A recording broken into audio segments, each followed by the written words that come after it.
আর স্ত্রীর অনুমতি ছাড়া দুইটি কাজ কিয়ামতের দিন স্বামীদেরকে সবচেয়ে বেশি জাহান্নামী করবে। আমরা সব সময় মেয়েরা কোন কাজ করলে জাহান্নামী হয়ে যাবে, স্বামীর সাথে কি অন্যায় করলে জাহান্নামী হবে, এই ধরনের ওয়াজ শুনে শুনে অভ্যস্ত।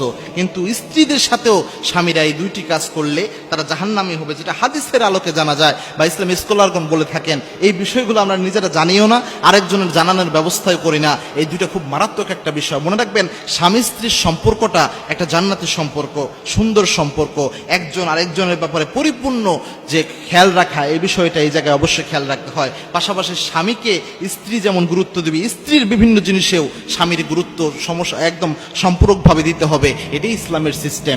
স্ত্রীদের প্রথম যে হকটা, যে প্রথম কারণটা, এটা হচ্ছে যদি কোনো স্ত্রীকে কেউ বিয়ে করে, মোহরানা যদি তার ক্ষেত্রে অনেক বেশি হয়, যেটা দেওয়ার সামর্থ্য ইনস্ট্যান্ট বিয়ের দিন তো ওই স্বামীর নাই, তো সেক্ষেত্রে ওই স্ত্রীকে স্পর্শ করার ক্ষেত্রে স্বামীর অবশ্যই অনুমতি লাগবে মোহরানা পরিশোধ করা ছাড়া। কেননা বর্তমান সমাজের একটা মারাত্মক ব্যাধি হিসেবে দাঁড়িয়েছে মোহরানা বেশি নির্ধারণ করা।